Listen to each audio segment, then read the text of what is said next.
High masters for you మీకోసం ఛానల్కి స్వాగతం సుస్వాగతం. ముందుగా మన జగద్గురువైన బ్రహ్మర్షి పితామహ పత్రిజీ గారికి, మన గురుమాతకి నా ఆత్మ ప్రణామాలు మాస్టర్స్. ఓకే మాస్టర్స్, ప్రతిరోజు మన ఛానల్లోని ధ్యానం, స్వాధ్యాయం, సజ్జన సాంగత్యం జరుగుతుంది మాస్టర్స్. అలాగే జూమ్ సెక్షన్లో పాల్గొన్న మాస్టర్లకి, యూట్యూబ్లో చూస్తున్న మాస్టర్లకు కూడా ధన్యవాదాలు తెలుపుకుందాం. ఓకే మాస్టర్స్, ఈరోజు మన ఛానల్కి సీనియర్ పిరమిడ్ మాస్టర్ గారైన మణికుమారి గారు కోనవరం నుంచి వచ్చారు. మేడం గారిని సాదరంగా ఆహ్వానించుకుందాం. ఈరోజు మేడం చెప్పబోయే టాపిక్ బ్రహ్మజ్ఞానం. ఈ గొప్ప ఆత్మజ్ఞానం అందించడానికి మేడం గారికి వెల్కమ్ చెప్దాం మాస్టర్స్. నమస్తే మేడం, వెల్కమ్ మేడం. బ్రహ్మర్షి పితామహ పత్రిజీకి అనంత కోటి నమస్కారాలు సమర్పించుకుంటూ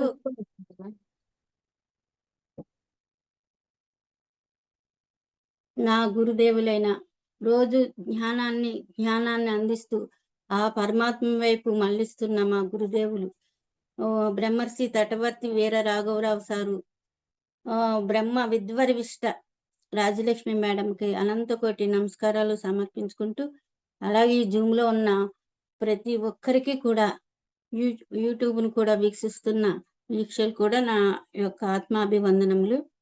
మరి నాకు ఈ అవకాశాన్ని ఇచ్చిన యూ4 ఛానల్కి, అట్లే దాన్ని నిర్వర్తిస్తున్న సరితాదేవి మేడం కూడా నాకు ప్రత్యేక ధన్యవాదాలు చెప్పుకుంటూ, థ్యాంక్ యూ. నా పేరు మణికుమారి, కోనవారం నుంచి మాట్లాడుతున్నా. నిన్న కొద్ది తెలుసుకున్నాం బ్రహ్మ జ్ఞానం గురించి. అంటే బ్రహ్మ అంటే బ్రహ్మ విష్ణు మహేశ్వర్లో బ్రహ్మ కాదండి, వీళ్ళకి కూడా పైన ఉండే ఆ పరమాత్మ మూల చైతన్యం గురించి మనం తెలుసుకుంటున్నాం. ఆ మూల చైతన్యమే బ్రహ్మ విష్ణు మహేశ్వర్లో కూడా ఉన్నారు. సకల దేవతల్లో, దేవుల్లో, మానవుల్లో, సకల జీవరాశుల్లో సృష్టి అంతా నిండి ఉన్న పరమాత్మ గురించి తెలుసుకుంటున్నాము. అదేనండి బ్రహ్మజ్ఞానము. ఆ పరమాత్మకు ఒక పేరు లేదు, నామం లేదు, రూపం లేదు. అయినా మనం ఏదో ఒకటి యోగులు, యోగీశ్వరులు, మహానుభావులు ఏం చేశారంటే, వారు చెప్పుకోవటానికి, ఇలాగ చెప్పడానికి ఒక పేరు పెట్టుకుని, అలాగే ఆ పెట్టుకున్న పేరులో పరమాత్మని, ఎవరికి ఇష్టం వచ్చిన వాళ్ళు మూల చైతన్యమని, విశ్వాత్మని, అలాగే మనకి ఆత్మని కూడా మనం పిలుచుకుంటున్నాం. అంటే ప్రతి ఒక్కరిలో కూడా అంతర్లీనగా ప్రతి ఒక్క శరీరంలో కూడా ఆ పరమాత్మ ఉన్నాడండి, ఆ పరబ్రహ్మ ఉన్నాడు అని తెలుసుకుంటున్నాం. ఈ బ్రహ్మ జ్ఞానం అంటే, బ్రహ్మ ఎవరండి? భగవంతుడు. ఆ భగవంతుడు ఎవరండి? మనమేనండి. అంటే మనలో ఉన్న భగవంతుడి గురించి మనం తెలుసుకుంటున్నాం. సాక్షాత్తు ఆ పరమాత్మే ఈ శరీరం అనే దేవాలయంలో నిలువున్నాడండి. మనం ఎక్కడ వెతుకుతున్నాం. మరి ఆ పరబ్రహ్మను గురించి క్షుణ్ణంగా తెలుసుకుంటే మనం ఎంతో జ్ఞానాన్ని సంపాదించుకోవచ్చు అనేసి, మనం ఈ బ్రహ్మ జ్ఞానం గురించి మరి మా గురుదేవులైన తటవర్తి వీరరాఘవరావు సారు ఈ బ్రహ్మజ్ఞానం అనే బుక్ని రాయటం జరిగింది. పత్రి గారి యొక్క అన్వేషణలో ఆయన రాయటం జరిగింది. మరి పత్రిక జ్ఞానం అంతా ఇందులో పెట్టారు. అది మనం తెలుసుకుందాం.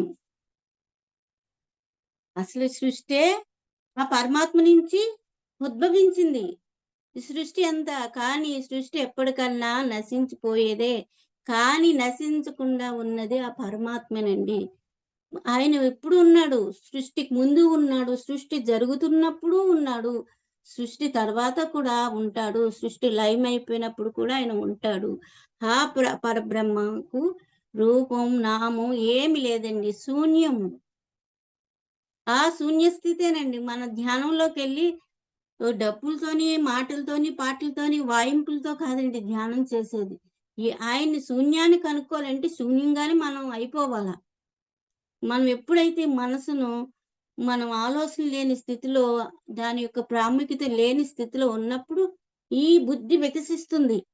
ఆ బుద్ధేనండి ఆ పరబ్రహ్మను దగ్గర తీసుకెళ్ళి ఆత్మానుభూతి పొందేది అప్పుడేనండి, పరమానంద అనుభూతి. ఆయన వ్యక్తం కాడు, ఆయనకు రూపం ఉంటే కదా వ్యక్తం అయ్యేది. ఆయన్ని మనం అనుభూతి చెందాలా. మనకి ఏదన్నా ఒక సన్నివేశంలో, సినిమాల్లో గట్ట చూపించాలంటే బ్రహ్మను మరి లోపల పొందే ఆనందాన్ని ఎలా చూపిస్తారండి? రాక్షసులు వాళ్ళు ధ్యానం చేస్తుంటే చూడండి, ఆ దేవుళ్ళు ప్రదక్షిణం అవుతా ఉంటారు. అంటే ఎదురుగుంటా వస్తారు అనుకుంటారు. కాదండి అది. మనలోనే ఆ అనుభూతిని మనం పొందుతాము. అదేనండి బ్రహ్మానుభూతి. ఆనందం ముందు ఈ సృష్టికి ఏమి కూడా ప్రయోజనం ఉండదు. అంత ఆనందం ఆ బ్రహ్మ అంటే. మరి ఆ బ్రహ్మ గురించి ఇప్పుడు మనం కొద్దిగా తెలుసుకుంటున్నాం. హయమాత్మ బ్రహ్మ అని అంటే ఈ ఆత్మ ఏదైతే ఉందో అదే బ్రహ్మమండి. ఈ ఆత్మ ఏదైతే ఉందో అదే బ్రహ్మం అని చెప్పడం జరిగింది మరి. ఆ బ్రహ్మ, ఆ బ్రహ్మనే పరబ్రహ్మ అని కూడా అంటారు. కారణం పరబ్రహ్మ అంటే కనబడనిది. పరము అంటే కనబడనిది. బ్రహ్మ అంటే గొప్పవాడు. పరబ్రహ్మ అంటే కనబడని గొప్పవాడని అర్థం. చూసారండి? పరబ్రహ్మ అన్న దాంట్లో ఎంత అర్థం ఉందో మనకి. అర్థం తెలియకుండా ఎన్నో పదాలు వాడేస్తా ఉంటాం మనం. పరం అంటే కనబడింది. బ్రహ్మ అంటే మరి గొప్పవాడు. కనబడని ఆ గొప్పవాడు. కనబడిన ఆ గొప్పవాడు ఎవరైతే ఉన్నాడో ఆయనేనండి ఆత్మ. ఆయనే పరబ్రహ్మ, పరమాత్మ, విశ్వాత్మ, విశ్వ చైతన్యం, మూల చైతన్యం, అలాగే లలితాదేవి, ఇలాగ రకరకాలుగా మనం పిలుచుకుంటాం. ఈ విషయమే భగవద్గీతలో శ్రీకృష్ణ భగవానుడు కూడా చెప్పడం జరిగిందండి. మరి దాని గురించి కూడా కొద్దిగా తెలుసుకుందాం. అహమాత్మ గుడాకేశ సర్వభూతాశ్రీ స్థితాః అహమాదిత్య మాధ్యం చ భూతానాం మస్త ఏవ చ. ఎంత బాగా చెప్పారు చూడండి. నేను ఆత్మను. ఇది కృష్ణ పరమాత్మే భగవద్గీతలో చెప్పాడు. ఆయన ఆత్మస్థితిలో ఉండి అందరిలో నేనే ఉన్నానని ఆయన ఆత్మస్థితిలో చెప్తే, మనం దానికి ఒక రూపాన్ని పెట్టుకుని, మళ్ళీ కృష్ణుడు గాని మన ఎదురుంట వచ్చిన ఆయన రూపం చూసి గాని మనం గుర్తుపట్టం. చేతిలో వేణువు ఉండాలా, తలలో నెమలేకుండాలా, ఇవన్నీ ఉంటే గాని కృష్ణుడు అని మనం గుర్తుపట్టం. నేను సమస్త భూతాలు అంటే సమస్త జీవరాశుల్లోనూ ఉన్నాను. చూడండి ఆయన చెప్తున్నా, నేను ఆత్మను. నేను సమస్త భూతాలలోనూ ఉన్నాను. నేను ఆదిలోను అంటే ఈ సృష్టికి ముందు ఉన్నాను. ఈ సృష్టిలోనంటే ఈ సృష్టి జరుగుతున్నప్పుడు ఉన్నాను. అలాగే అంతములంటే ఈ సృష్టి అంతమైపోయినా కూడా నేను ఉంటాను. సృష్టి సృష్టి జరగకముందు ఆయన ఉన్నాడు. మరి ఆయనేగా సృష్టి చేసింది. ఏమి లేదండి అప్పుడు ఉత్తి శూన్యం. ఈ నదులు లేవు, ఈ భూమి లేదు, ఈ ఆకాశము లేదు, ఈ జలరాశులు లేవు, ఈ గోళాలు లేవు, ఈ లోకాలు లేవు. ఈ విశ్వమే లేదండి. అంత శూన్యం. మన ఊహకు కూడా అందంత ఇదండి. ఆ శూన్యమే ఆ పరమాత్మ. మనం ఎన్ని రకాలుగా పేర్లు పెట్టుకుంటున్నాం. ఎన్ని రకాలుగా మరి ఆయన్ని మనం పిలుచుకుంటున్నాం చూడండి మరి. ఆయన సృష్టికి పూర్వం ఉన్నాడు. అంటే ఆయనే కదా సృష్టి చేసింది. ఆ సృష్టికి చెయ్యక ముందు ఆయనున్నాడు. మరి సృష్టి జరుగుతున్నప్పుడు ఆయనున్నాడు. సృష్టి లయమైపోయి ఈ గోళాలు, ఈ ఈ సూర్యచంద్రులు మొత్తం అన్నీ, ఈ లోకాలన్నీ కూడా ఏదో ఒక రోజు అంటే కొన్ని యుగాలు అయిన తర్వాత కూడా అంతమైపోవలసిందే. ఏది శాశ్వతం కాదు. ఈ కంటికి కనిపించేది ఏది కూడా శాశ్వతం కాదు. మనం అర్థం చేసుకోవాలండి. ఎప్పుడైతే ఈ కంటికి కనిపించిన వాడో వాడేనండి శాశ్వతమైన వాడు. అలాంటి శాశ్వతమైన ఆత్మ మనలో ఉందండి. మనమే భగవంతులమండి. చూసారా ఎంత బాగా చెప్పారో కృష్ణ పరమాత్మ మరి. సృష్టికి పూర్వం ఉన్నాడు ఆయన. సృష్టి జరుగుతున్నప్పుడు ఉన్నాడు. సృష్టి అంతమైనా కూడా అతను ఉంటాడు. కానీ సృష్టి ఉండదు. అంతేకాదు పరబ్రహ్మ గురించి భగవద్గీతలో ఈ విధంగా చెప్పబడింది. సర్వతః పాణిపాదం తత్వర్వతో క్షిరిసో ముఖం సర్వతః శృతిం శ్లోకం అని అర్థాలు తెలుసుకుందాం మనం. మన టైంని బట్టి. ఆ బ్రహ్మం అంటే ఆత్మకు అంతటను చేతులు, కాళ్ళు కలవు. చూడండి ఆ బ్రహ్మకు అంతట అన్ని లోకాలు, చేతులు, కాళ్ళు అన్ని వ్యాపించి ఉన్నాయి. అంతటను కన్నులు, తలలు, ముఖములు కలవు. ఈ సృష్టి అంతా కూడా అన్ని లోకాలు వ్యాపించున్నాయి. చేతులు, కాళ్ళు, కళ్ళు, ముఖం అన్నీ కూడా వ్యాపించి ఉంది. అంతటను చెవులు కలిగి సర్వలోకములు ఆవరించి ఉన్నది. విశ్వరూపం చెప్తున్నారు చూడండి మరి. అంతటా అన్ని లోకాలు మనం కనీసం కొద్దిగా కూడా ఊహకందదు. ఈ నేత్రాలతో దర్శించలేము. మనకి ఉన్న జ్ఞానంతో అది తెలుసుకోలేము. ఊహ కూడా అందనంత ఇది. అంతటా చేతులు, కాళ్ళు, ముఖము అంతటా వ్యాపించి ఉన్నాడు ఆ పరమాత్మ. మరి దీని అర్థం ఏంటంటే పరబ్రహ్మకు సర్వలోకముల యందు సర్వము తెలుసుకోగల శక్తి ఉన్నదని తెలుసుకోవాలి. సర్వలోకంలో ఉన్న శక్తి కూడా ఆయనకు ఉంది. అంటే ఆయన సర్వము గమనిస్తున్నాడు. మన ప్రతి క్షణం గమనిస్తూనే ఉంటాడు. ఆయన లేని ప్లేస్ ఏదండి మరి? అంతటా ఆయనే వ్యాపించుంటే మరి ఆయన లేని ప్లేస్ అంటూ ఎక్కడ వెతకగలం మనం? ఆయన అన్ని గమనిస్తూ ఉంటాడు. మనం చేసే ప్రతి కార్యం, ప్రతి పని కూడా గమనిస్తూనే ఉంటాడు. సర్వ జీవులు చేసే పనులు చూస్తున్నాడు. ఆయన చూస్తున్నాడు సర్వ జీవులు చేస్తున్న పనులు. విశ్వం అంతా వ్యాపించి ఉన్న ఆయన సర్వ జీవులు చేస్తున్న పనులు చూస్తున్నాడు. ఆలోచనలో మాటలు వింటున్నాడు. ఒక విధముగా ఒక రకంగా చెప్పాలంటే ఈ సృష్టిలో ఆయనకి తెలియందంటూ ఏమీ లేదని తెలుసుకోవాలి. అసలు ఆయనకి తెలియందంటూ ఏముందండి? అసలు ఆ పరమాత్మ ఎక్కడ మనలోనే ఉండి అన్ని గమనిస్తున్నాడు. ఎవరికి వాళ్ళకే పరమాత్మ ఉన్నంతటా ఆయన లేదు. దీనికి మనం ఒక గురువుగారు ఒక కథ చెప్తారు. కథ జరిగింది. ఒక గురువుగారు ఏం చేస్తారంటే శిష్యులు దగ్గర శిక్షణ ఇచ్చారు. అంతా చక్కగా గురువులు చక్కగా అన్ని విద్యలు నేర్చుకున్నారు. ఇంకా ఎవరు వాళ్ళకి వెళ్ళిపోయే స్థితిలో అప్పుడు గురువు గారు నలుగురు శిష్యుల్ని పిలిచి 4 అరటిపండ్లు ఇస్తాడండి. ఇచ్చి మీరు ఆ బ్రహ్మ కంటే ఆ భగవంతుడికి తెలియకుండా ఒక్కొక్కరు ఒక్కొక్క చోటకెళ్ళి ఈ పండ్లు తినాలి. కానీ తిన్న విషయం భగవంతుడికి తెలియకూడదని చెప్తారు. చెప్తే ఒక శిష్యుడు వెళ్తాడు. వెళ్ళి ఎక్కడో లోపల తలుపులన్నీ యేసుకుని ఓ మూల కూర్చుని ఒక కంబళి అంటే ఒక దుప్పటి నెత్తినేసుకుని లోపల కూర్చుని తింటాడండి ఒక శిష్యుడు. ఒక శిష్యుడు ఎక్కడికో అడవిలోకెళ్ళిపోయి, ఏ మూల గృహలోకెళ్ళిపోయి, ఒక శిష్యుడు ఒక అరటిపండు తింటాడు. ఇంకో శిష్యుడు ఇంకొక వేరే ప్లేస్‌కెళ్ళి ఎవరు లేరనుకుని, అక్కడ చెట్టు ఎక్కి, ఆ చెట్టు త్వరలో కూర్చుని మరీ తింటాడు. ఇంకో ఈ నలుగురు వచ్చేస్తారు. నేనిలా తిన్నాను, నేనెవ్వరు చూడలేదు స్వామి, నేను తినేసాను గబగబా అని ఒక శిష్యుడు చెప్తాడు.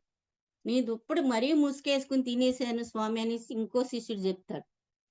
ఇంకో శిష్యుడు నేను అడవిలోకెళ్ళిపోయి, గృహలోకెళ్ళిపోయి మరీ తిన్నానని ఇంకొక శిష్యుడు చెప్తాడు.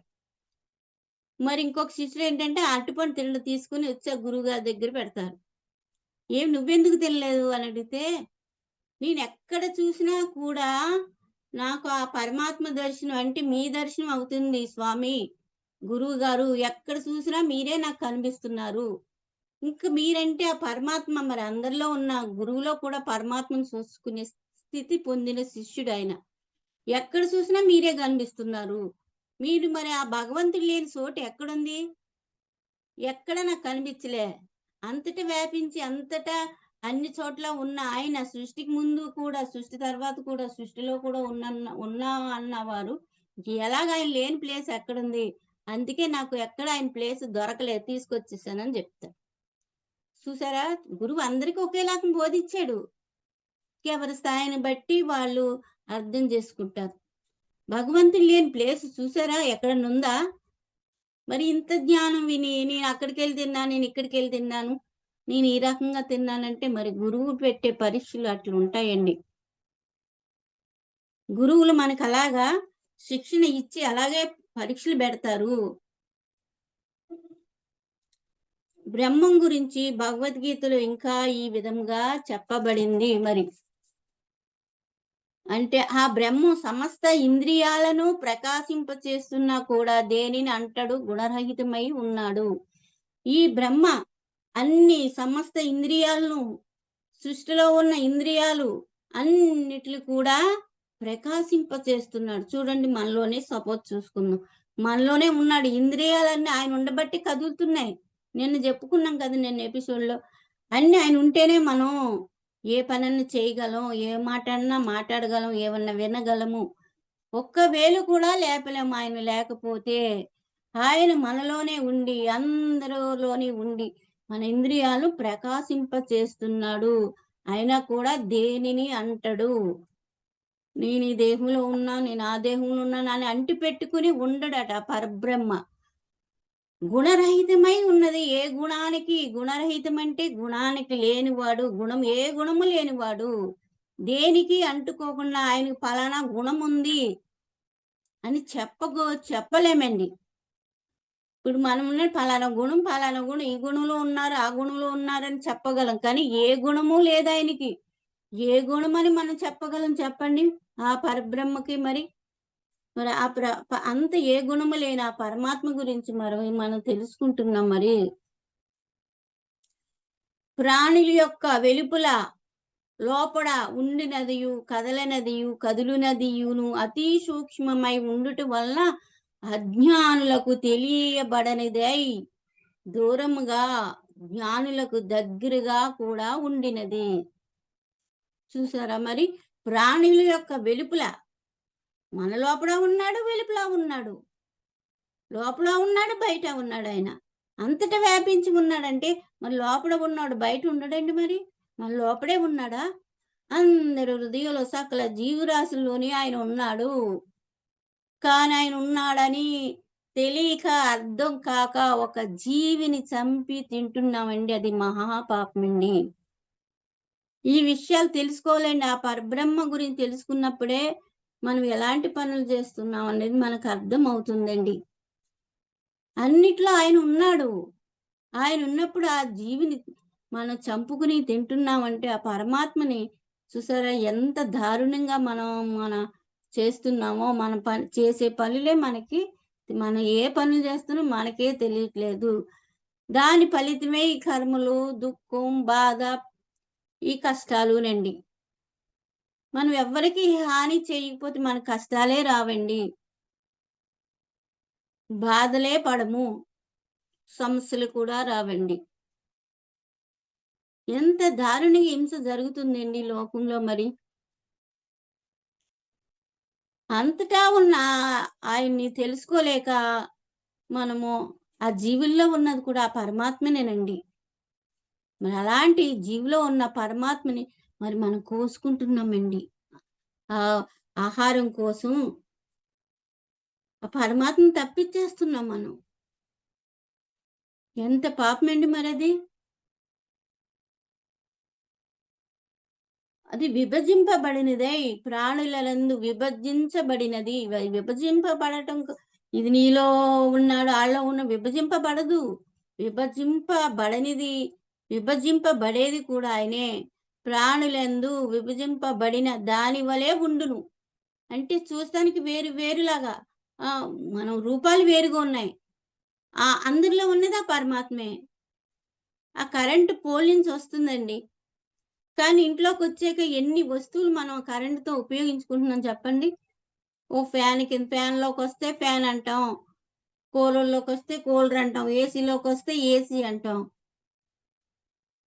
రైస్ కుక్కర్‌లోకొస్తే రైస్ కుక్కర్ అంటాం.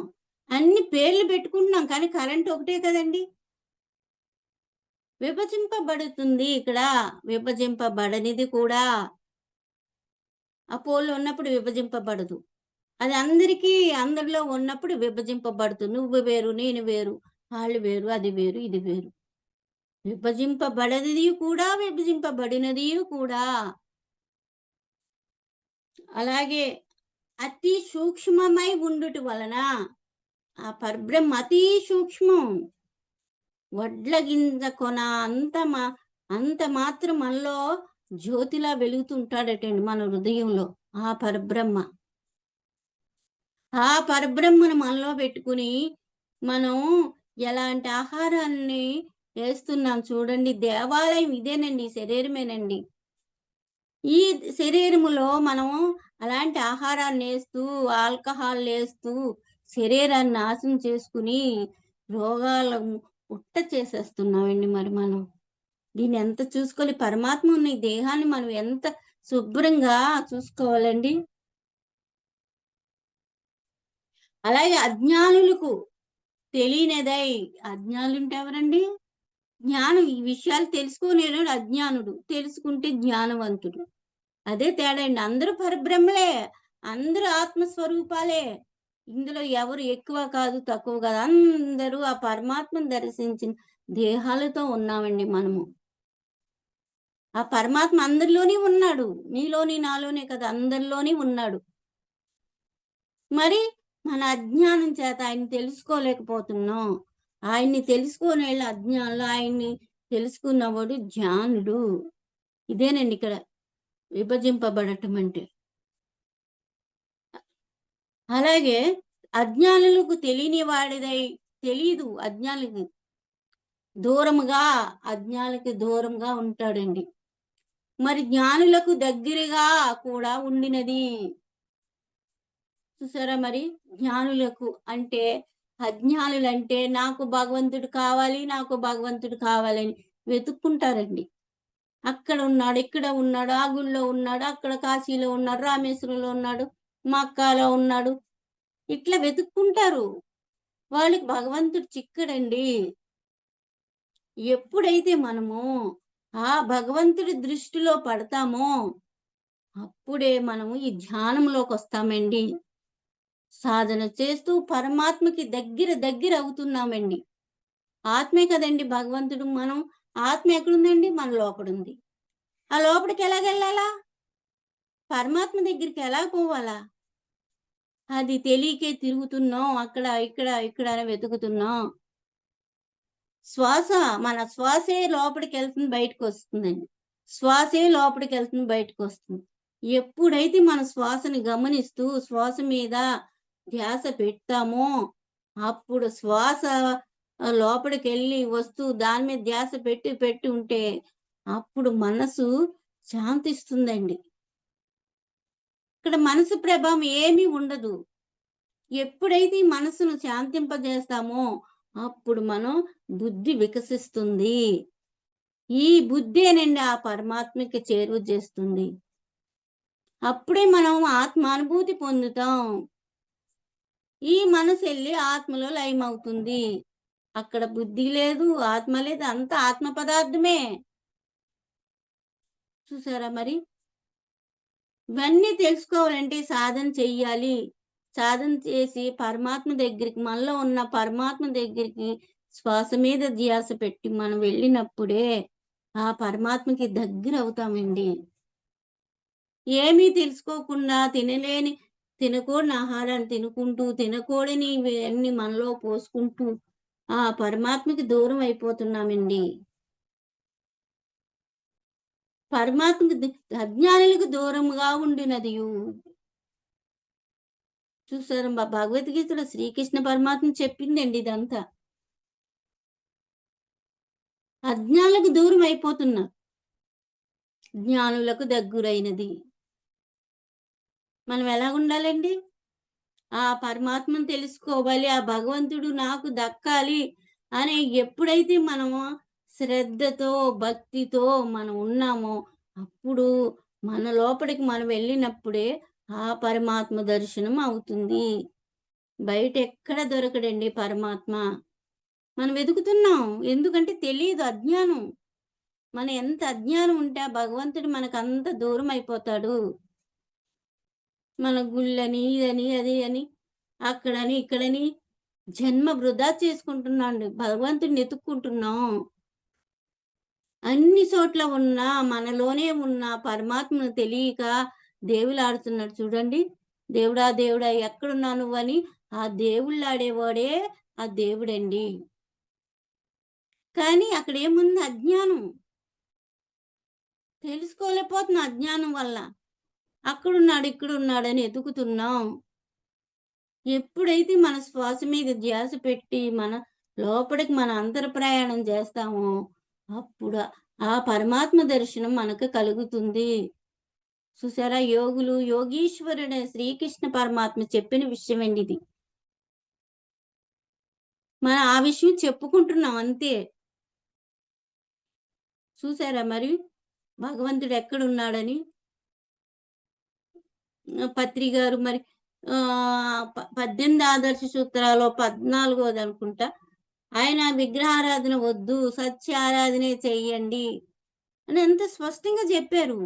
మనకు అర్థం కాలే అప్పుడు. చాలా మంది వ్యతిరేకించారు. ఏంటి ఈయన విగ్రహారాధన ఖండిస్తున్నాడనేసి. ఆయన చెప్పింది సత్యమండి.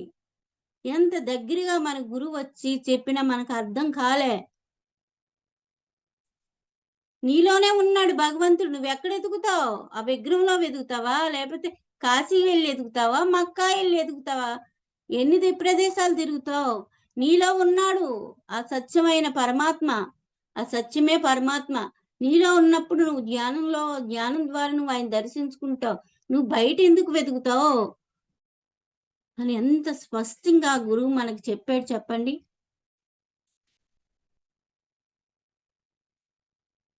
మరియు బ్రహ్మము సూర్యచంద్ర అగ్ని లాంటి పదార్థములకు ప్రకాశం ఇచ్చినది. ఆ పరమాత్మ బ్రహ్మ మరి సూర్యచంద్ర అగ్ని లాంటి పదార్థములకు, సూర్యచంద్రులకు అందరికీ కూడా ప్రకాశాన్ని ఇచ్చేది ఆ పరబ్రహ్మ. ఆయన ఇవ్వటం వల్ల వాళ్ళు ఆ ప్రకాశం వెలుగుతున్నది. అజ్ఞానం కంటే వేరైనది లేదు. జ్ఞాన స్వరూపమైనది, జ్ఞాన గుణములచే పొందదగినది మరియు సమస్త ప్రాణుల యొక్క హృదయమందు విశేషించి ఉన్నదని చెప్పబడుతున్నది. చూసారా, అజ్ఞానానికంటే వేరేది ఏమీ లేదు. మన అజ్ఞానులు భగవంతుని ఎతుకుతున్నాం. అజ్ఞానానికి మించింది ఏది లేదు. జ్ఞాన స్వరూపమైనది, జ్ఞానం గుణములచే పొందదగినది మరియు చూసారా, జ్ఞాన స్వరూపమేండి ఆయన. మనం ఎంత ఈ జ్ఞానాన్ని తెలుసుకుంటే ఆయన స్వరూపమే జ్ఞానము. ఆత్మ అంటేనే జ్ఞాన స్వరూపం. మరి ఆయన్ని తెలుసుకోవాలంటే అలాగే జ్ఞాన గుణములచే పొందదగినది. ఆయన గుణం ఏంటి? జ్ఞాన గుణము. ఆ గుణములచే ఎప్పుడైతే జ్ఞానములు మనము నిర్గుణమయ్యి అతీతం అవ్వాలి గుణాలకి, నిర్గుణ స్థితికి వచ్చినప్పుడే అప్పుడు మనము దర్శించగలుగుతాం. మరియు సమస్త ప్రాణుల యొక్క హృదయమునందు విశేషించి ఉన్నదని చెప్పబడింది. చెప్పుకున్నాం కదండి, హృదయంలో వడ్ల గింజ కొనంత ఉంటూ వెలుగుతుందటండి ప్రకాశవంతంగా. ఆ జ్యోతిని మనం వెలిగించుకోవాలా. ఆ జ్యోతిని మనం ప్రకాశింపజేసుకోవాలా. బయట జ్యోతులు వెలిగించడం కాదండి. బయట వెలిగిస్తాం ఎంతసేపు జ్యోతిని. ఎన్ని ఒత్తులు వేయాలా, 4 ఒత్తులు వేయాలా, 6 ఒత్తులు వేయాలి. మళ్ళీ ఇందులో సందేహం. మనకి చెప్పే గురువులు కూడా ఇన్ని ఒత్తులు వేయండి, అన్ని ఒత్తులు వేయండి, ఇన్ని ఒత్తులేస్తే ఈ పుణ్యం, అన్ని ఒత్తులేస్తే ఇన్ని. అది కాదండి. బయట ఉన్న జ్యోతిని చూసి మనకి పెద్దలు మహాత్ములు ఏం చెప్పే, బయట ఉన్న జ్యోతిని చూసి ఓ నాలో కూడా ఈ జ్యోతి ఉంది, నేను జ్యోతి స్వరూపాన్ని, నాలో ఉన్న జ్యోతిని ప్రకాశింప చేసుకోవాలి అని మనలో ఉన్న జ్యోతిని ఎలా ప్రకాశిస్తామండి, ప్రకాశింపజేసుకుంటాం? మనలో ఉన్న అజ్ఞానాన్ని తొలగించి జ్ఞానం అనే దానితో మన జ్యోతిని వెలిగించుకోవాలండి. మనలో జ్ఞానాన్ని పెంచుకుని మనలో ఆ జ్యోతిని ప్రకాశింపజేసుకోవాలండి. ఎంత జ్ఞానం తెలుసుకుంటామో అంత పరమాత్మకి దగ్గర అవుతాము. మనం ఎంత దగ్గర అవుతున్నామో అప్పుడే ఆ పరమాత్మ ఒక అనుభూతిని పొందుతాం. ఆ పరమాత్మ స్థితికి మనం వెళ్ళగలుగుతాం. అంత పరమాత్మ దగ్గరికి మరి ఆ జ్ఞానాన్ని మరి పెంచుకుంటేనే మనం పరమాత్మ దగ్గరికి వెళ్తామండి. ఇంకా దేని ద్వారా మనం పరమాత్మని దర్శించుకోలేము. ఎంత స్పష్టంగా ఆ గీతాకారుడు ఆ శ్రీకృష్ణ పరమాత్మ చెప్పాడు చెప్పండి గీతలో. ప్రాపంచికంగా ఉంటూ మనము ఈ సాధన లేకుండా వింటే భగవద్గీత ఒకలాగా అర్థమవుతుందండి భౌతికంగా. కృష్ణుడి యొక్క రూపాన్నే మనం తీసుకుంటాం. ఇప్పుడు అన్ని భూతాలలో నేనే ఉన్నానని చెప్తున్నాడు కదండి. అన్ని భూతాలు అంటే మనమే కదా, అందరు హృదయాల్లో అందరి జీవుల్లో మనం ఉన్నా నేను ఆత్మగా. ఎంత బాగా కృష్ణుల వారు చెప్తున్నా మనం ఇంకా అర్థం చేసుకోకపోతే ఎట్లండి. అంతములు అంటే పుట్టుక సావులు అందరికీ అన్నిటికీ ఉన్నాయి, కానీ బ్రహ్మకు లేవు. చూడండి, పుట్టిక సావులు కూడా అందరికీ, దేవుళ్ళన్న వాళ్ళకు కూడా పుట్టిక ఉంది, సావు ఉంది. వాళ్ళు పుట్టి ఎన్నో ఎన్నో వాళ్ళు మహత్యాలు చేసి వాళ్ళు మనం ఎలాగ జీవించాలో జీవించి చూపించి వెళ్ళారండి. మరి వాళ్ళు వాళ్ళని మనం ఆదర్శంగా తీసుకోవాలా. వాళ్ళు ఎలా జీవించారు, ఎలాంటి సాధన చేసి ఎంత జ్ఞానాన్ని పొంది ఉన్నారు, ఎలాగ ఆత్మదర్శనం చేసుకున్నారు అని వాళ్ళని చూసి ఇన్స్పైర్ అయ్యి మనం తెలుసుకుని వాళ్ళకలాగా మనం జీవించటానికి వెళ్ళాలండి. అంతేగాని వాళ్ళు విగ్రహం పెట్టుకుని నన్ను రక్షించు నన్ను రక్షించు, పాహిమాం పాహిమాం, గోవిందా గోవిందా అని అర్థనాదాలు చేస్తే అక్కడ వినిపించుకునే వాళ్ళు ఎవ్వరు లేరండి. మన కర్మానుసారం మన జీవితం. ఆయనకి సాగు లేదు, పుట్టిక లేదు. ఆయన సృష్టించిన బ్రహ్మ విష్ణు మహేశ్వరులకి మహేంద్రుడికి కూడా సాగు పుట్టుకలు ఉన్నాయి. వాళ్ళు భూమి మీద జీవించి వాళ్ళు ఎలాగా ఈ ఆత్మజ్ఞానాన్ని పొందారో అన్ని కూడా వాళ్ళు ఎలాగ ఒక మాధవుడుగా ఎలాగ తయారవ్వాలో, ఈ జీవుడు దేవుడుగా ఎలా ఎదగాలో వాళ్ళు చూపించారండి. మనం అలాగ నడుచుకోవట్లేదు. మనం ఎలా ఉన్నామంటే వెతుకుతున్నాం భగవంతుడిని, ఈయన భగవంతుడు కాదనుకుని. అది కానీ ఇవన్నీ సాగు పుట్టుకలు భగవంతుడికి లేవు, ఆ పరమాత్మకి లేవు. అందుకు ఆయన అంత గొప్పవాడు. చెప్పుకున్నాం కదా సృష్టి ముందుకి తర్వాత కూడా ఆయన ఉన్నాడని. అందుకు ఆయనను బ్రహ్మ అన్నారండి. అంతేకాదు ఆయనే సత్యం, ఆయన తప్ప ఏది సత్యం కాదు. ఆయనే సత్యమై ఉన్నాడు, ఇంకా ఆయన తప్ప ఇంక సత్యం ఏది కాదు.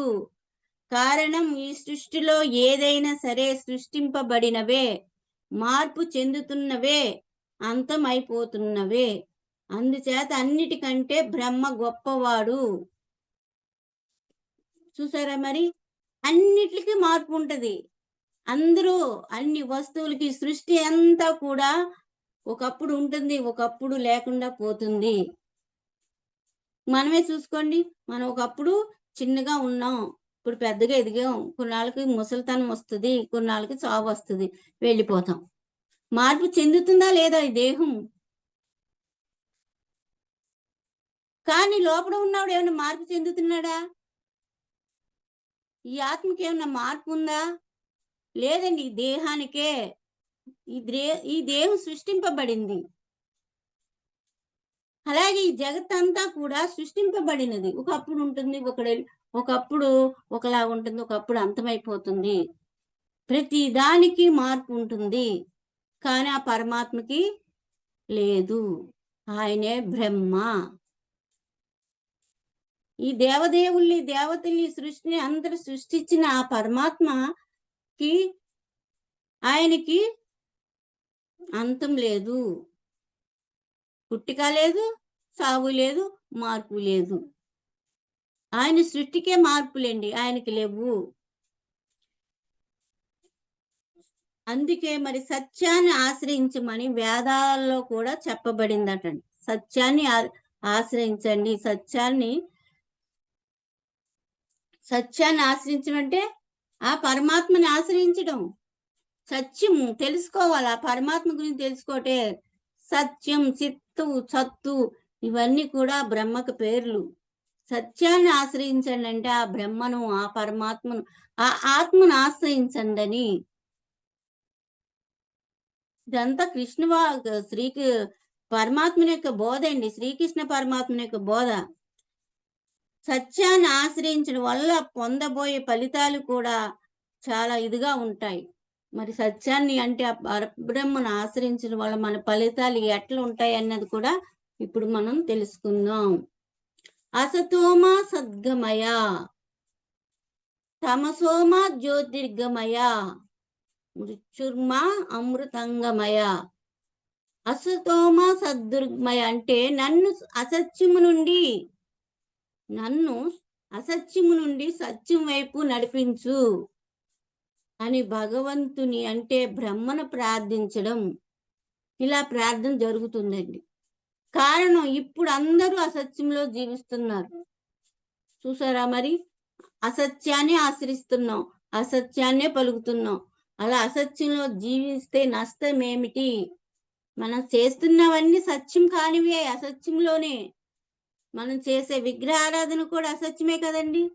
భగవంతుడు కాని దాన్ని భగవంతుడని పూజిస్తున్నాం. అసలు భగవంతుని తెలుసుకోవయ్యా, ఆయన్ని చేరుకోవయ్య అంటే ఏమంటారంటే వీళ్ళు భగవంతుడు లేడు అంటున్నారు అని అంటారు. అసలైన పరమాత్మని తెలుసుకో, నీలో ఉన్న పరమాత్మ నువ్వు తెలుసుకో అని ఆ కృష్ణ పరమాత్మే మనకి చెప్పుతున్నాడు. అందుకే సత్యమేవ జయతే అన్నారు. అంటే సత్యమే జయిస్తుంది. ఇప్పుడు అసత్యములు ఉంటే ఏంటండి? అసత్యములో జీవిస్తే ఎప్పటిగా పరమాత్మను చేరుకుంటాం. పునరపి జననం పునరపి మరణం. ఎన్ని జన్మలు ఎత్తుతాం మళ్ళా? ఎన్ని జన్మలెత్తినా కూడా ఈ స్థితికి రావాల్సిందే.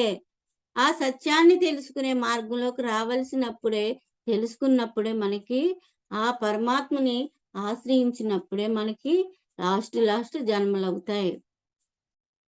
ఇంకా అసత్యంలో ఉంటే ఎన్ని జన్మలు అసత్యంలో జీవిస్తాం. ఏమిటి దీనివల్ల? అసత్యంలో ఉంటే ఏం జరుగుతుంది అని అంటే, కొంతమంది అంటారు నాకు జీవితం బాగానే ఉంది, హాయిగా ఉంది, సంసారం బాగుంది, ధనం బాగుంది, పెద్దగా సమస్యలు కూడా లేవు, ఎంత హ్యాపీగా ఉన్నాను నేను, ఏది పట్టుకున్నా కలిసి వస్తుంది, ఏది పట్టుకుంటే అది బంగారం అయిపోతుంది, ఈ రకాలుగా లాభం పొందుతున్నాను, ఇందంతా జయమే కదా. మరి నేను సత్యములో ఉంటే ఏమిటి, అసత్యములే ఉంటే ఏమిటి అని అనుకుంటాడు మానవుడు. అజ్ఞాన మానవుడు. జ్ఞానమైన మానవుడు అలాగ అనుకోడు, అలాగ అనుకుంటాడు. కానీ జీవితంలో ఎవరికైనా ఈ ఒక్క జన్మే కాదు, గుర్తించుకోండి. ఈ జన్మలో పరిస్థితులన్నీ బాగానే ఉంటాయి, ఏ లోటు ఉండదు, హ్యాపీగా ఉంటాం. అంటే ఎప్పుడో ఏ జన్మలో చేసుకున్న ఫలితాన్ని బట్టి ఈ జన్మ బాగుంటుంది. ఈ ఒక్క జన్మే కాదండి, ప్రతి ఒక్కరూ ఎన్నో జన్మలు తీసుకుంటూ ఉంటారు. ఒక్కొక్క జన్మలో అంతకుముందు చేసిన కర్మలు బట్టి జీవితం బాగానే ఉండొచ్చు.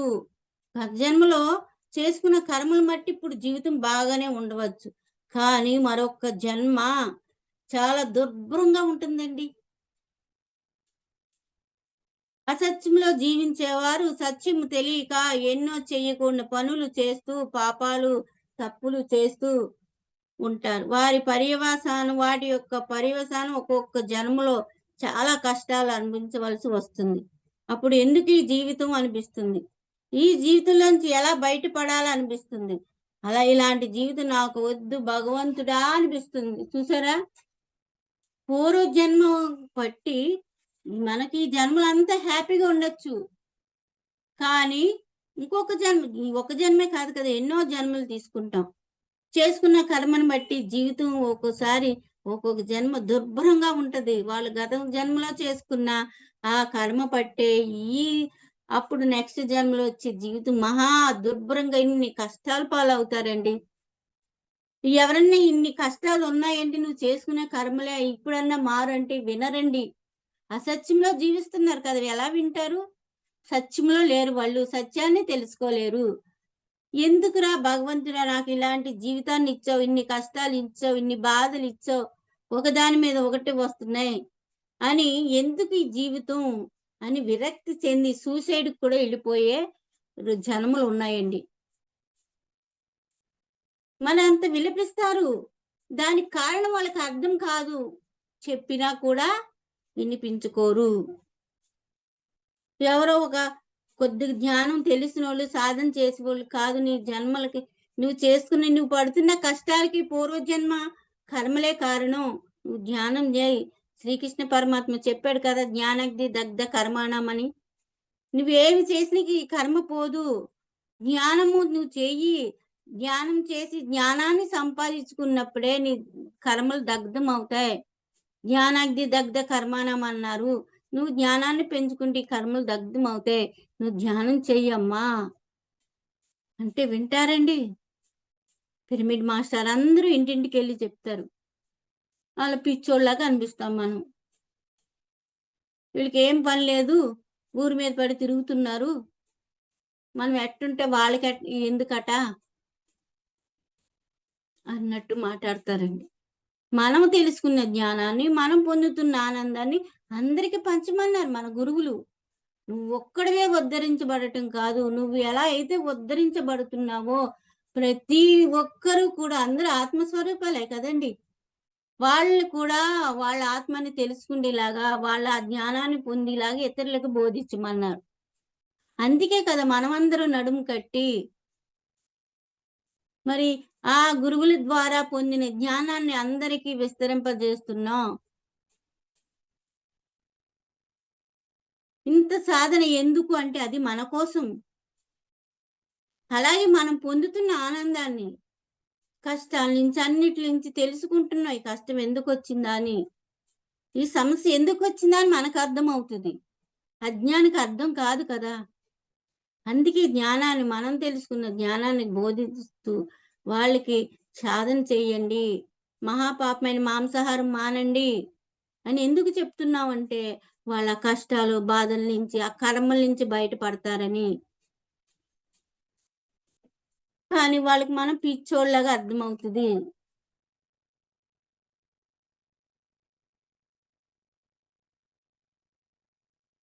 ఇలా మరలా జన్మించడాన్ని పితృజ్ఞానం అంటారు.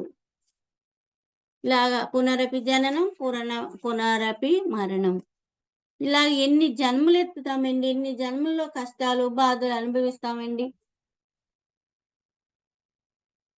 ఇదంతా ఎందుకు జరుగుతుందంటే సత్యం తెలియక,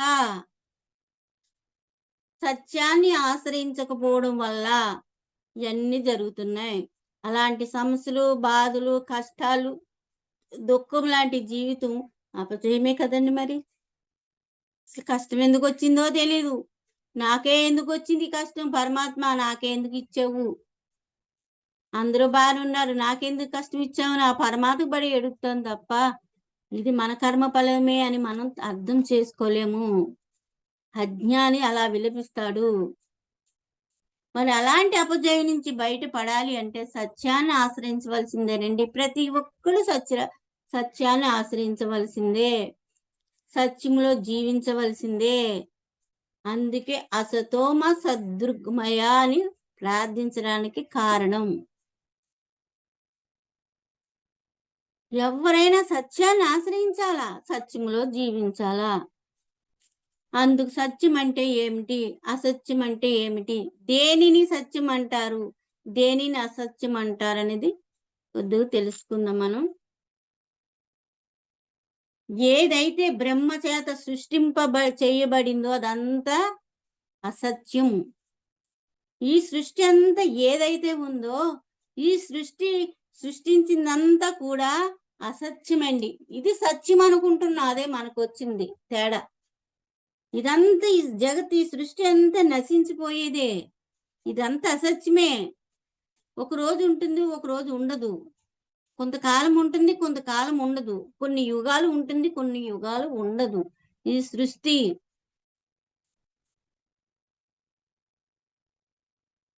ఈ సృష్టిలో ఏది కూడా నిత్యం కాదు, శాశ్వతము కాదు. ఏది తీసుకోండి, ఏదైనా తీసుకోండి, ఎవరిని తీసుకున్నా అన్ని అశాశ్వతమే. అందరూ తాత్కాలికమే. ఎప్పుడో ఒకప్పుడు అందరూ అన్ని అదృశ్యం కావాల్సిందే. అలా అదృశ్యం అయ్యేవన్నీ అసత్యాలే. చూసుకోండి, సృష్టిలో మనతో పాటు అన్ని కూడా బంగ్లాలు, ప్యాలెస్లు, కార్లు, మేడలు, మిద్దులు, అన్ని గోళాలు, ఇవన్నీ కూడా ఎప్పటికైనా నాశనం అయిపోయేవే, లయం అయిపోయేవే మనతో సహా. ఒకప్పుడు ఉంటాయి, ఒకప్పుడు ఉండు. చూడండి, ఒక మనిషి ఉంటాడు, కొన్నాళ్ళు ఉంటాడు, తర్వాత వెళ్ళిపోతాడు, లయం అయిపోతాడు, చనిపోతాడు. మరి ఏది ఉంటుంది? మనకు కనిపించే సృష్టి అంతా కూడా, సృష్టించబడిన సృష్టి అంతా కూడా అసత్యమే. అది మనం తెలుసుకోవాలి. మనం ఏం చేస్తున్నాము? ఈ సృష్టి ఇదంతా ఉండేదనేసి భ్రమలో పడి కొట్టుకుపోతున్నామండి మనం. ఏదైతే ఉండదో దాన్ని, ఏదైతే సత్యం కాదు అది సత్యం అనుకుంటున్నాం, అదే ఉంటుంది అనుకుంటున్నాం. ఒక్కటి అర్థం. ఏది ఆశ్చర్యకరమైన విషయం అంటే, చూడండి, రోజుకి ఎంతమందో వెళ్ళిపోతా ఉంటారు. మన బంధువులు అందరూ వెళ్ళిపోతూనే ఉంటారు. అందరినీ చూస్తూ ఉంటాం, కానీ బాధపడతా ఉంటాం. ఆడెళ్ళిపోయాడు, ఈడెళ్ళిపోయాడు, ఏడుస్తూ ఉంటాం.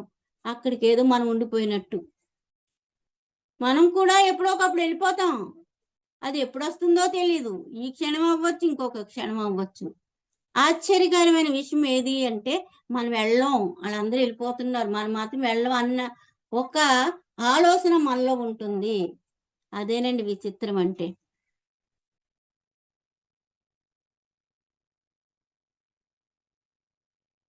చూడండి, సృష్టిలో ఏది తీసుకున్న అన్ని మారుతూనే ఉంటాయి. అందుకే అన్ని అసత్యాలని చెప్పారు. రోజులు మారుతాయి, వారాలు మారుతాయి. ఈ రోజు ఇలా ఉంటుందండి, ఈ క్షణమే కాసేపటికి ఉండదు. రోజులు మారుతాయి, వారాలు మారుతాయి, సంవత్సరాలు మారుతాయి. ఈ సంవత్సరం ఇలాగే ఉంటుందా? మళ్ళీ సంవత్సరం వెళ్ళిపోతుంది, ఇంకొక సంవత్సరం వస్తుంది కదా. ఆఖరికి యుగాలు కూడా మారుతూ ఉంటాయి. ఇది మన యుగం, కలియుగం అనుకుంటున్నాం. ఈ యుగమే ఉందా ఎప్పటి నుంచి?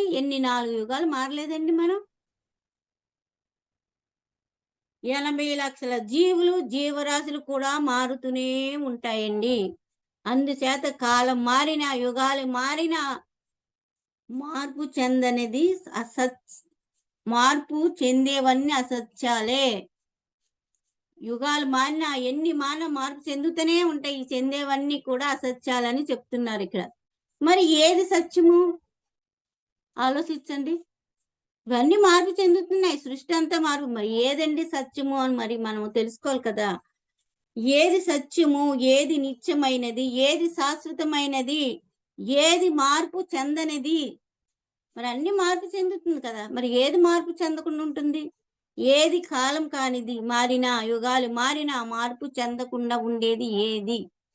మనం చెప్పుకున్నాం, కాలాలు మారుతాయి, యుగాలు మారుతాయి, సంవత్సరాలు మారుతాయి, తేదీలు కూడా మారుతాయి, అన్ని చెప్పుకుంటున్నాం. మరి ఏది మార్పు చెందనిది? అంటే మార్పు చెందకుండా ఉండేది ఎవరు అంటే బ్రహ్మ ఒక్కడేనండి. ఇన్ని చెప్పుకున్నాం, వారాలు కానించి, రోజులు కానించి అన్ని మార్పు చెందేవే. అంటే మనకు అర్థమయ్యేటట్టు అన్ని కూడా చూసుకోండి, ఏది చూసుకున్నా మార్పు చెందుతూనే ఉంటాయి. ఆ బ్రహ్మ ఒక్కడే, ఆ పరమాత్మ ఒక్కడే, మార్పు చెందంది. ఇదేనండి తెలుసుకునేదే బ్రహ్మ జ్ఞానం అంటే. అందుచేత బ్రహ్మే సత్యము. పెద్దలు అసత్యాన్ని కాదు, సత్యాన్ని ఆశ్రయించండి అని చెప్పడం జరిగింది. సత్యం వైపు నడిపించమని ప్రార్థించడం జరిగింది. చూసేది, చేసేది అంతా కూడా అసత్యమే. ఆ పరబ్రహ్మ, ఆ బ్రహ్మ ఒక్కడే శాశ్వతమైన వాడు, మార్పు చెందనవాడు. యుగాలు మారినా, కాలాలు మారినా, జగాలు మారినా మార్పు చెందనవాడు, ఎప్పుడు ఉండేవాడు. ఆ పరబ్రహ్మ ఒక్కడే. కానీ లోకంలో ఏమనుకుంటారు? సత్యం అంటే సరైన అవగాహనే లేదు, అసత్యంలోనే జీవిస్తున్నారు, అసత్యాన్ని ఆశ్రయిస్తున్నారు, అసత్యాన్ని పలుకుతున్నాము. మనం ఏ పని చేసినా అన్ని అసత్యాలే మన నోటంటి వచ్చాయి.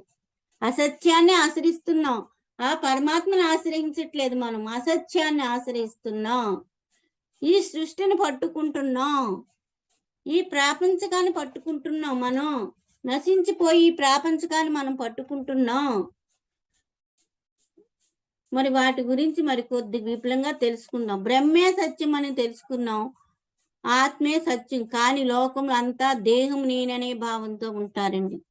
దేహానికే ప్రాముఖ్యత ఇస్తారు, ఎంతసేపు దేహ సుఖము, దేహ అందము, దేహ సౌష్టము, దేహ ఆరోగ్యము, దేహ లాభాల కోసమే చూస్తున్నారు.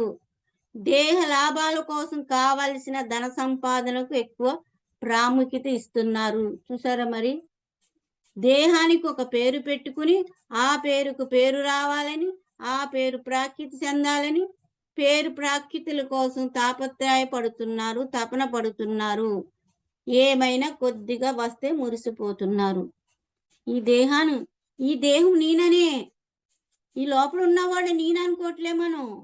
ఈ పైన కనిపించి ఈ దేహాన్ని నేనే ఈ దేహం అని మనం దీనికి ఒక పేరు పెట్టుకుంటున్నాం. ఈ పేరుకి పేరు రావాలని ఎంత తాపత్రయపడుతున్నాం చెప్పండి. పేరు పేరు పేరు ఈ పేరుకు ఒక పేరు రావాలని, పేరు ప్రాఖ్యాతుల గురించి మనం ఆరాటపడుతున్నాం. మనలో ఉన్న పరమాత్మ సత్యం అనుకోవట్లేదు. ఆ పేరుకు పేరు రావాలని తాపత్రయపడుతున్నాం, కానీ ఆ పరబ్రహ్మ గురించి తెలుసుకోలేకపోతున్నాం, ఆ సత్యాన్ని ఆచరించలేకపోతున్నాం. ఎంత బాగా చెప్తున్నారండి. మరి మనం చేసే పనే మనకు అర్థం కాకుండా సత్యంలో జీవిస్తున్నాం. ఈ ఆత్మ తప్ప అన్ని కూడా అసత్యాలే. ఇక్కడ క్లియర్ గా మనకి తెలుసుకోవాలా. అసత్యాలే అస్తమానం పలుకుతున్నాం, సత్యాన్ని పలకడం లేదు. ఇలాగా మనం ఆ పరమాత్మ ఉండే ఈ దేవాలయాన్ని మనం వదిలేసి దేవాలయం ఎక్కడో ఉందని తిరుగుతున్నాం. ఆ దేవాలయం ఏం చేశారండి? మనకి పెద్దలు ఏం చెప్పారంటే అసలు భగవంతుడే లేకుండా వీళ్ళు లేడనే ఒక స్ఫూర్తికి వస్తారని మన దేహం లాంటి ఒక దేవాలయం నిర్మించి, మన దేహంలో ఎలాగైతే ఈ ఆత్మ ఉంటుందో ఈ ఆత్మ ఉంది అని తెలుసుకోవడానికి విగ్రహ ప్రతిష్ఠ చేశారండి దేవాలయంలో. ఆ దేహమే దేవాలయం అన్నారు కదండి. నీ దేహంలోనే ఆ దేవాలయం చూసి మనం తెలుసుకోవాలా. నాది ఒక దేవాలయం, ఈ దేహం, అందులో ఉన్న విగ్రహమే నీలో ఉన్న ఆత్మ అని తెలుసుకో. దేవాలయానికి ఎంత అర్థం అంతరార్థాలు ఉన్నాయండి. అవన్నీ తెలుసుకోవాలి మనం. ప్రతి మంత్రానికి అర్థం తెలుసుకోవాలి. అర్థం తెలియకుండా ఎన్ని మంత్రాలను ఉచ్చరిస్తున్నామోనండి. మరి అలాంటి ఈ దేహంలో ఉన్న పరమాత్మ మానేసి ఎక్కడెక్కడో వెతుకులాడుతున్నాడు ఈ జీవుడు. దేవుడు ఎక్కడా వెతుకులాడేవాడే దేవుడని ఈ జీవుడికి తెలియట్లేదు. ఎందుకంటే అజ్ఞానం. అందుకే శంకరాచార్యులు వారు దేవాలయ ప్రోక్త జీవో దేవో సనాతన అన్నారు. అంటే దేహమే దేవాలయం, దేహంలో ఉన్న జీవుడే అంటే ఆత్మే సనాతన దైవం అని చెప్పారు. చూసారా మరి? ఈ దేహమే దేవాలయం ఎవరు చెప్పారు? శంకరాచార్యులు వారు. అంతటి మహా గురువే మనకి చెప్పాడు. అయినా కూడా అవి చదువుతాము, వింటాము, కానీ మనకి సత్యము బోధపడదు. ఇంకా ఇవన్నీ తెలుసుకుంటా ఉంటాం. మళ్ళీ ఆయన విగ్రహాన్ని, ఆదిశంకర వారి విగ్రహాన్ని, ఫోటోల్ని వేలాడేసుకుంటాం ఇంట్లో.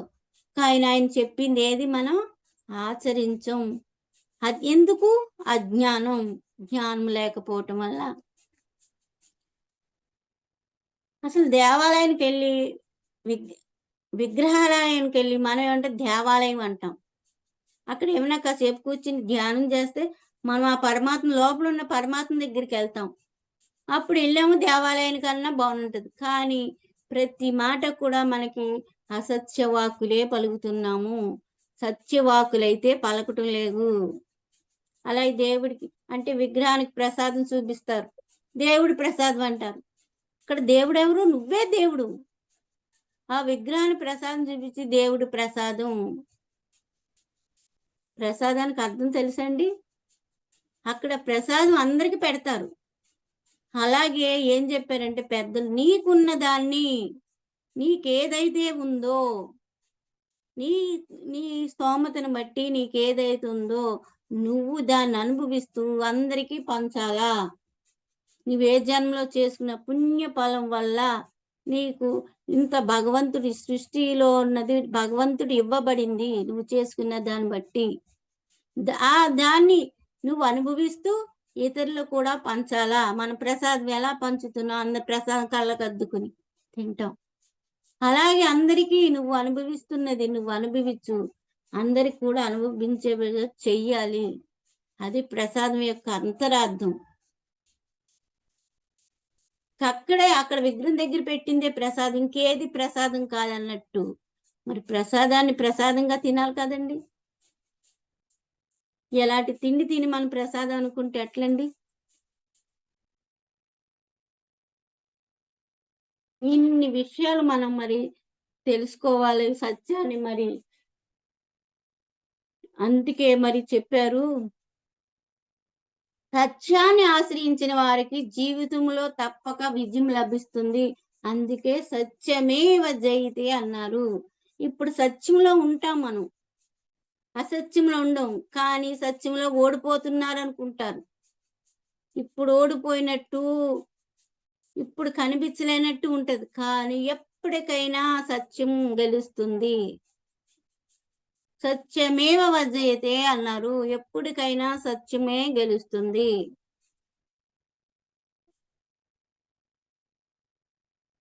మరి బ్రహ్మనంటే ఆ బ్రహ్మను ఆశ్రయించే వారికి అనంతమైన సృష్టి జ్ఞానం లభిస్తుంది. ఆ పరమాత్మని రోజు శ్వాస మీద ధ్యాస పెట్టి ధ్యానం చేయటం వల్ల ఆ పరమాత్మ యొక్క ధ్యానం మనకి అందటం వల్ల సృష్టి రహస్యాలు అర్థమవుతాయండి. సృష్టి రహస్యాలు, లోకాల్లో ఇతర లోకాల్లో ఉన్న సృష్టి గురించి, ఆ లోకాల్లో ఉన్న జ్ఞానం కూడా మనకి అర్థం అవుతుంది. లేనిది ఉన్నట్టుగా, ఉన్నది లేనట్టుగా కాకుండా ఉన్నది ఉన్నట్టుగా తెలుసుకుంటారు. చెయ్యవలసినవే చేస్తారు, చెయ్యకూడనివి చెయ్యరు, సృష్టికి అనుగుణంగా ప్రవర్తించరు, కర్మలన్నీ రహితం చేసుకుంటారు, జీవిత లక్ష్యాన్ని సాధిస్తారు, జీవిత గమ్యాన్ని చేరుకుంటారు, చివరికి భూమి మీద పొందవలసిన నిర్వాణాన్ని పొందుతారు, శాశ్వతానందాన్ని పొందుతారు. ఎప్పుడైతే మనం శ్వాస మీద ధ్యాస పెట్టి ధ్యానం చేస్తూ ఆ పరమాత్మకి దగ్గర అవుతున్నామో, చూడండి, మనం ఎవరితో సాంగత్యం చేస్తే వాళ్ళ లక్షణాలు మనకు వస్తాయండి. ఒక తాగుబోతుడితో సాంగత్యం చేస్తే మనం కూడా అట్లే తయారైపోతాం. వ్యసనాలు ఉన్న వాళ్ళతో సాంగత్యం చేస్తే ఆ వ్యసనాలన్నీ మనకు వచ్చేస్తాయి. అలాగే ఆ పరమాత్మతో సాంగత్యం చేస్తే ఆ పరమాత్మ లక్షణాలు మనకి రావాయండి. ఎంత అద్భుతమండి. రోజు మన సాధన చేస్తున్నాం, మరి ఆ సాధన పరమాత్మతో ఉండే లక్షణాలండి. పరమాత్మతో ఉండటం జ్ఞానం అంటే ఏమిటండి? ఆ పరమాత్మతో ఉండటం, ఆ పరబ్రహ్మతో ఉండటం. ఈ క్షణాలు అవే ఆ క్షణాలండి మనకి పైకి తీసుకెళ్ళేవి. ఇంకేది కూడా రాదు, ఈ శరీరమే రాదు, ఇంకేం తీసుకెళ్తాం? మనం చేసుకున్న పాపపుణ్యాలే మనం తీసుకెళ్తాం, ఈ జ్ఞానాన్నే మనం తీసుకెళ్తాం. రోజు గంటలు గంటలు జ్ఞానం చేస్తున్నాం, మరి ఇదంతా కూడా పరమాత్మతో ఉంటున్నాం. ఈ పరమాత్మ జ్ఞానాన్ని మనం పైకి తీసుకెళ్తాం. చూసారా? మరి ఆఖరికి ఆ పరమాత్మను ఆశ్రయిస్తే ఈ జీవితంలో ఈ జీవిత లక్ష్యాన్ని సాధిస్తాం. జీవిత లక్ష్యం ఏంటండి? జీవిత గమ్యం ఏంటండి? మనము కూడా ఆ ఆ భగవంతుడిలాగా తయారవుతాం. మన గమ్యం సత్యలోకవాసులం. మనం ఎక్కడి నుంచి వచ్చాం అక్కడికే చేరుకుంటామండి. మనది ఈ లోకం కాదండి, భూలోకం. మనకి ఇది పరలోకం. మనం ఇక్కడ పాఠాలు నేర్చుకోవటానికి వచ్చాం. పాఠాలు నేర్చుకుని ఆ అనుభవం పొంది జ్ఞానాన్ని పొంది ఎప్పుడైతే జ్ఞానం పొందుతామో అప్పుడు మనము ఒక్కొక్క లోకం దాటుతూ ఉంటాం. మన జ్ఞాన పరిధిని బట్టి మనం లోకాలు దాటుతూ ఉంటాం. భూలోకం, భువర్లోకం, సువర్ణలోకం, జనాలోకం, మహాలోకం, తపోలోకం, ఆ పైన సత్యలోకం. మనం ఎక్కడికి వెళ్తున్నామంటే ఈ స్వర్గంలోక జనాలోకం దాకా తిరిగి ఒక బంతి నేలకేసి కొట్టినట్టు అక్కడి నుంచి తిరిగి అటు వెళ్తున్నా ఇటు వస్తున్నాం, ఇటు వెళ్తున్నాం అటు వస్తున్నాం. పునరపి జననం, పునరపి మరణం. మరి మీ ధ్యానాన్ని పెంచుకుంటూ ఆ పరమాత్మను ఆశ్రయించినప్పుడు మనం ఆ బ్రహ్మలోకమే ఆ సత్యలోకం చేరుకుంటాం. Thank you madam, thank you so much madam. For you మీకోసం మన ఛానల్కి వచ్చి ఎంతో గొప్ప ఆత్మజ్ఞానం అందించిన మాస్టర్లందరికీ, మణికుమారి గారికి, సుమా గారికి ధన్యవాదాలు తెలుపుకుందాం మాస్టర్స్. అలాగే ప్రతినిత్యం ఎరుకతోటి ధ్యానం, స్వాధ్యాయం, సజ్జన సాంగత్యం చేద్దాం మాస్టర్స్. అందరి చేత చేయిద్దాం. Thank you masters.